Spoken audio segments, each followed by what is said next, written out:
आज हम लोग क्लास 12th के मैथमेटिक्स के एक टॉपिक के बारे में डिस्कस करेंगे जिसका नाम मैट्रिक्स है। उससे पहले एक बात शेयर करना चाहता हूँ, जो लोग हमारे यूट्यूब चैनल पर न्यू हैं प्लीज़ हमारे चैनल को सब्सक्राइब एंड हमारी वीडियो को लाइक कर दीजिएगा। तो स्टार्ट करते हैं हम अपने टॉपिक्स की ओर। तो it is a Latin word मतलब मैट्रिक्स जो एक लैटिन वर्ड है जो कि वॉम्ब से लिया गया है, जिसका मतलब गर्भाशय होता है। फिर से आते हैं, it is a Latin word मतलब यह एक लैटिन वर्ड है जो कि वॉम्ब शब्द से लिया गया है, जिसका मतलब गर्भाशय होता है। हो गया। अब matrices is the plural form of matrix मतलब अगर कोई एक मैट्रिक्स रहे तो उसको मैट्रिक्स बोलेंगे। अगर उससे ज़्यादा हो जाए, अगर 2 हो जाए, 3 हो जाए या 4 हो जाए या उससे भी ज़्यादा हो जाए तो उसको मैट्रिक्सेस बोलते हैं। Matrices is the plural form of matrix. Matrix को डिफाइन करते हैं डिफिनेशन के रूप में, तो rectangular arrangement of real and complex number और फंक्शन इज कॉल्ड मैट्रिक्स। यहाँ पे एरे लिखा हुआ है, अरेंजमेंट का शॉर्ट फॉर्म एरे है, एरे लिखा हुआ है। तो इसको समझते हैं। किसी भी कॉम्प्लेक्स नंबर या फंक्शन और किसी भी रियल नंबर को रेक्टेंगुलरी अरेंज करते हैं तो उसको हम मैट्रिक्स बोलते हैं। फिर से आते हैं, किसी भी कॉम्प्लेक्स नंबर या फंक्शन को या फिर रियल नंबर को रेक्टेंगुलरी अरेंजमेंट करते हैं तो उसको हम मैट्रिक्स बोलते हैं। तो फिर से आते हैं, it is denoted by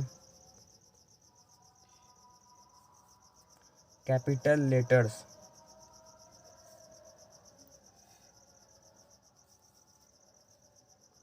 that is A M B etc।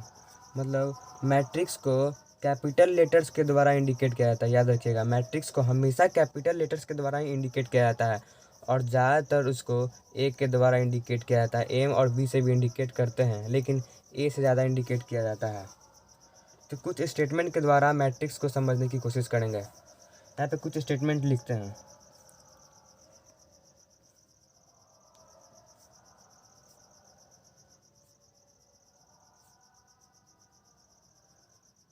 Ram has 4 pencil and 3 Ram has 4 pen and 3 pencil. Sam has 5 pen and 4 pencil. Mohan has 6 pen and 7 pencil। हो गया।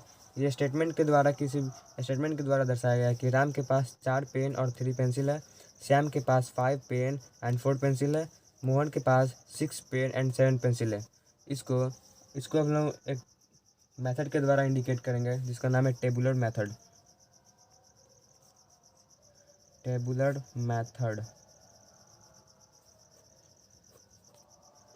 तो इसी चीज़ को टेबुलर मेथड के द्वारा indicate करते हैं।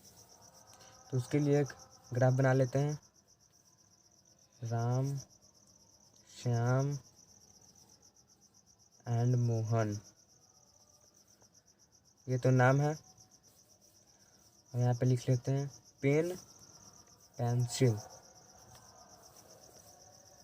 Graph बना रहे हैं हम। तो राम के पास 4 पेन एंड 3 पेंसिल है, श्याम के पास 5 पेन एंड 4 पेंसिल है एंड मोहन के पास 6 पेन एंड 7 पेंसिल है। तो इसको हम स्टेटमेंट के द्वारा रिप्रेजेंट किए हैं और इसको ग्राफ के द्वारा रिप्रेजेंट किए हैं। तो आप भी देख सकते हैं कि ग्राफ के द्वारा रिप्रेजेंट करने में बहुत सुविधा हो रही है। यहाँ पे स्टेटमेंट के द्वारा लिखने में अगर बहुत सारा स्टेटमेंट लिखना हो तो इसको कितना बार लिखेंगे, इसी लाइन को कितना बार लिखेंगे। Ram has 4 pencil and 3 pencil, Shyam has 5 pen and 3 pencil, Mohan has 4 pen and 3 pencil. इससे अच्छा है कि एक ग्राफ बनाते हैं, उसमें सभी का नाम ड्रॉ कर लेते हैं, फिर पेन कितना है, पेंसिल कितना है, एक ही बार में लिख लेते हैं। इसी को टेबुलर मेथड बोलते हैं। लेकिन मैट्रिक्स में सेम टू सेम ऐसा ही होता है, लेकिन मैट्रिक्स में ये जो नाम इंडिकेट किया गया ना, इसको इंडिकेट नहीं किया जाता है। क्योंकि यहाँ पे देख सकते हैं डिफिनेशन में क्या लिखा हुआ है, कॉम्प्लेक्स नंबर और फंक्शन एंड रियल नंबर को रेक्टेंगुलरी अरेंजमेंट करते हैं तो मैट्रिक्स होता है। फिर से समझते हैं, किसी भी कॉम्प्लेक्स नंबर या फंक्शन को या किसी भी रियल नंबर को रेक्टेंगुलरली अरेंज करते हैं तो उसको मैट्रिक्स बोलते हैं। तो अरेंज करते हैं, यहाँ पे हम लोग देखे थे कि it is denoted by capital letters, मतलब मैट्रिक्स को कैपिटल लेटर से इंडिकेट करते हैं। तो यहाँ पे ए से इंडिकेट करते हैं मैट्रिक्स को, और मैट्रिक्स को हमेशा ब्रैकेट के द्वारा ही रिप्रेजेंट किया जाता है। जैसे कि मैंने अभी बताया कि मैट्रिक्स को शो करने के लिए नाम को इंडिकेट नहीं करेंगे, तो डायरेक्ट यहाँ पे डाटा है, डाटा को लिखते हैं 4 3 5 4 6 एंड 7, मतलब ये मैट्रिक्स है और मैट्रिक्स के ये सब डाटा है। और मैट्रिक्स को ये जो बड़ा वाला ब्रैकेट है इसे यूज़ करते हैं, या फिर ये छोटे वाला ब्रैकेट है इसे यूज़ करते हैं, लेकिन ज़्यादातर एनसीईआरटी या फिर आर एस अग्रवाल बुक्स में आप लोगों को देखने को मिलेगा ये जो बड़ा वाला ब्रैकेट है उसी को यूज़ किया जाता है।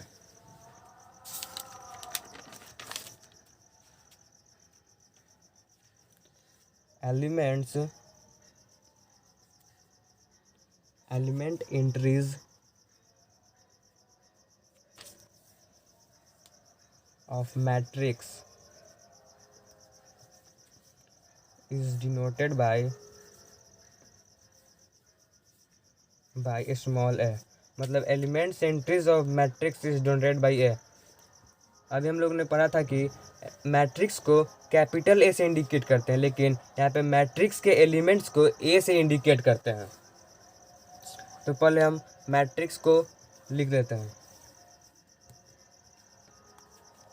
अभी मैंने बताया कि मैट्रिक्स को ब्रैकेट में इंडिकेट करते हैं, तो किसी भी डाटा को लिख लेते हैं 6 7 8 5 4 9 0 4 2। ये हमारा मैट्रिक्स है और ये मैट्रिक्स के एलिमेंट्स हैं। एलिमेंट्स या डाटा, एलिमेंट्स कहिए या डाटा कहिए या एंट्रीज कहिए, बात एक ही है। ये 6 7 8 5 4 9 0 4 2 ये भी है, ये सब एलिमेंट्स है, मैट्रिक्स के एलिमेंट्स है। तो हम लोग इसके बारे में जानते हैं। ये जो लाइन है ना हॉरिजॉन्टल लाइन, ये हॉरिजॉन्टल लाइन जो है इसको हम रॉ बोलते हैं। रॉ मतलब ये जो है फर्स्ट रॉ है, फर्स्ट रॉ, ये सेकेंड रॉ और ये थर्ड रॉ। मतलब हॉरिजॉन्टली फर्स्ट रॉ है, ये सेकेंड रॉ है और ये थर्ड रॉ है। उसके बाद आते हैं ये वर्टिकली है, वर्टिकली मतलब ये वर्टिकली है, तो वर्टिकली इसको बोलेंगे फर्स्ट कॉलम, ये हो गया सेकेंड कॉलम और ये हो गया थर्ड कॉलम। मतलब वर्टिकली लाइन को रॉ के द्वारा इंडिकेट करते हैं और हॉरिजॉन्टली लाइन को रॉ के द्वारा इंडिकेट करते हैं और वर्टिकली लाइन को कॉलम के द्वारा इंडिकेट करते हैं। तो इसको एक और तरीका से पहले लिख लेते हैं।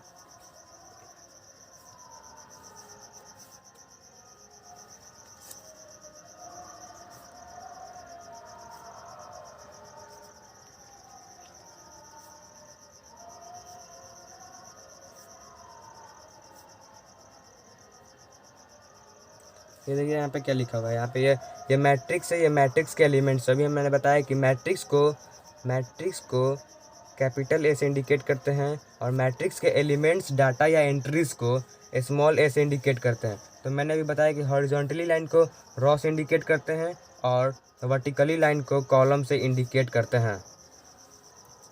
तो यहाँ पे ए है मतलब फर्स्ट रॉ का, और ये भी याद रखिए पहले रॉ लिखते हैं उसके बाद कॉलम लिखते हैं। फर्स्ट रॉ का फर्स्ट कॉलम, फर्स्ट रॉ का सेकंड कॉलम, फर्स्ट रॉ का थर्ड कॉलम। फिर आते हैं सेकंड में, सेकंड रॉ का फर्स्ट कॉलम, सेकंड रॉ का सेकंड कॉलम, सेकंड रॉ का थर्ड कॉलम। फिर थर्ड रॉ का फर्स्ट कॉलम, थर्ड रॉ का सेकंड कॉलम, फिर थर्ड रॉ का थर्ड कॉलम। हो गया।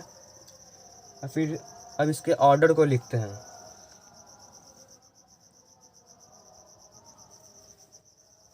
Order of matrix is written as m into N.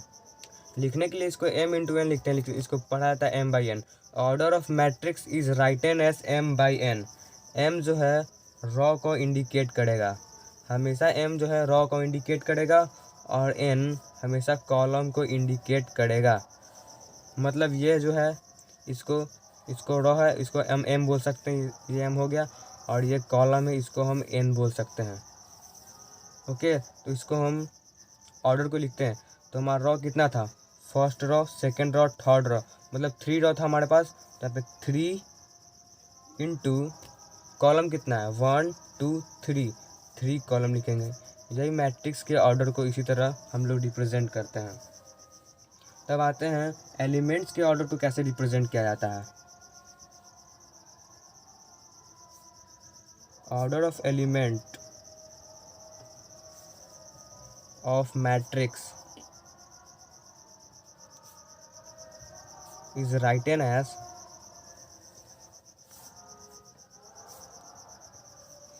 Aij।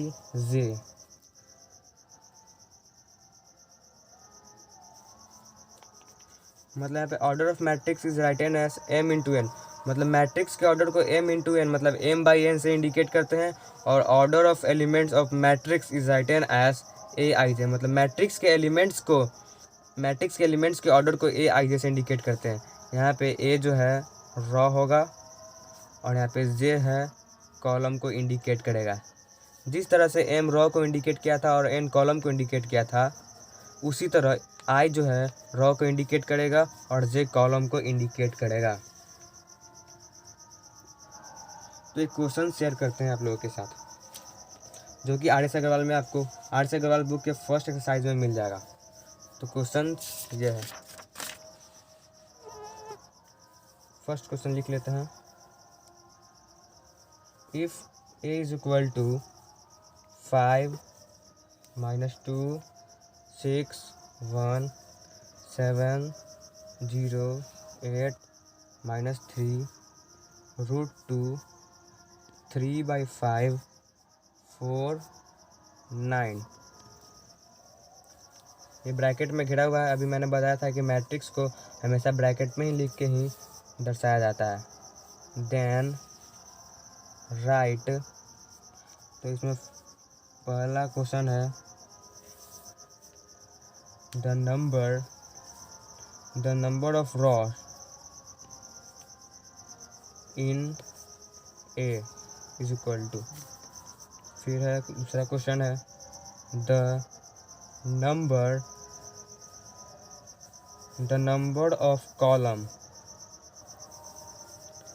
In A। तीसरा क्वेश्चन है the order of the matrix A। चौथा question है the number of all entries in matrix A। और हमारा last question है the elements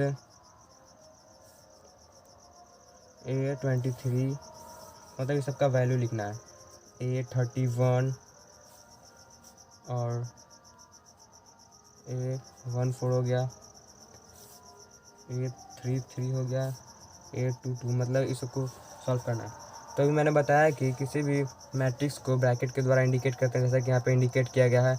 ये 5 -2 6 1 7 0 8 -3 √2 3/5 4 या 9, ये जो भी है ये मैट्रिक्स के एलिमेंट्स हैं। मतलब इसको क्वेश्चन है the number of Ross in A, मतलब इस मैट्रिक्स में A जो यहाँ पे इंडिकेट किया गया है, A ये मैट्रिक्स है, मैट्रिक्स के लिए A को इंडिकेट किया गया है। The number of rows in A, मतलब इस मैट्रिक्स में कितने रो है। तो अभी मैंने बताया था कि हॉरिजॉन्टली लाइन को रो कहते हैं और वर्टिकली लाइन को कॉलम कहते हैं। तो हॉरिजॉन्टली लाइन कितना है यहाँ पे 1 2 3, मतलब the number of rows in A is equal to 3, मतलब यहाँ पे रो की संख्या 3 है। अब दूसरे क्वेश्चन की ओर बढ़ते हैं। The number of column in A, मतलब इस मैट्रिक्स में कितने कॉलम है 1 2 3 4, मतलब यहाँ पे वर्टिकल कितना लाइन है, 1 2 3 एंड 4, मतलब यहाँ पे 4 कॉलम होंगे। हमेशा वर्टिकली लाइन को कॉलम से और हॉरिजॉन्टली लाइन को रो से इंडिकेट करते हैं, हमेशा याद रखिएगा। The number of the matrix A, the order of the matrix A, मतलब मैंने अभी बताया कि ऑर्डर लिखने के लिए एम इंटू ए लिखते हैं, एम इंटू एन। यहाँ पे एम किसको इंडिकेट करेगा, एम रो को इंडिकेट करेगा और एन हमेशा कॉलम को इंडिकेट करेगा। तो इसको लिखना कैसे, 3 into 4। The number of the matrix A, मतलब मैट्रिक्स के ऑर्डर कितना है, 3 इंटू 4 हो गया। The number of all entries in A, मतलब मैंने अभी बताया कि जो ये सब 5 -2 6 1 7 0 ये सब जो भी लिखा हुआ है एलिमेंट्स हैं, एंट्रीज हैं, या फिर डाटा कह सकते हैं इसको। तो यहाँ पे क्वेश्चन पूछा गया the number of all entries in A, मतलब ए मैट्रिक्स में कितना एलिमेंट्स है, तो इसको गिन लेते हैं 1 2 3 4 5 6 7 8 9 10 11 12। टोटल नंबर ऑफ एंट्रीज लिख देते हैं 12। अब आते हैं सबसे लास्ट क्वेश्चन की ओर। द एलिमेंट्स ए 2 3, मतलब ए है यहाँ पे एलिमेंट्स को इंडिकेट कर रहा है, मैट्रिक्स के एलिमेंट को ए इंडिकेट कर रहा है, मतलब सेकेंड रो का थर्ड कॉलम। तो सेकेंड रो में आते हैं, फर्स्ट रो सेकेंड रो का third column, first second third. तो सेकेंड रो का थर्ड कॉलम में कौन सा एलिमेंट है, तो 8 है, इसको हम 8 से 8 लिख देते हैं। फिर अगला क्वेश्चन है थर्ड रो का फर्स्ट कॉलम। थर्ड रो पहले रो आता है उसके बाद कॉलम आता है, याद रखिए, पहले रो उसके बाद कॉलम। थर्ड रो का फर्स्ट कॉलम, तो कॉलम गिनिए, सॉरी पहले रो गिनिए, first row second row third row का फर्स्ट कॉलम √2 हो गया। अब आते हैं इसमें फर्स्ट रो का फोर्थ कॉलम। तो फर्स्ट रो है ऊपर में फर्स्ट रो का फोर्थ कॉलम 1 2 3 4। तो फर्स्ट रो का फोर्थ कॉलम का वैल्यू कितना है, 1 हो गया। अब थर्ड रो का थर्ड कॉलम 1 2 3, या 3 रो है, थर्ड रो का थर्ड कॉलम ये फर्स्ट सेकेंड थर्ड रो का थर्ड कॉलम 4। अब सेकेंड रो का second column, first row second row का सेकेंड कॉलम यहाँ पे 0 है। तो मैंने क्वेश्चन शेयर किया था आपके साथ, तो क्वेश्चन के हिसाब से आप लोग का डाउट्स क्लियर हो चुका होगा। तो ये हमारा लेक्चर 1 था। लेक्चर 2 में टाइप्स ऑफ मैट्रिक्स के बारे में पढ़ेंगे। Thank you.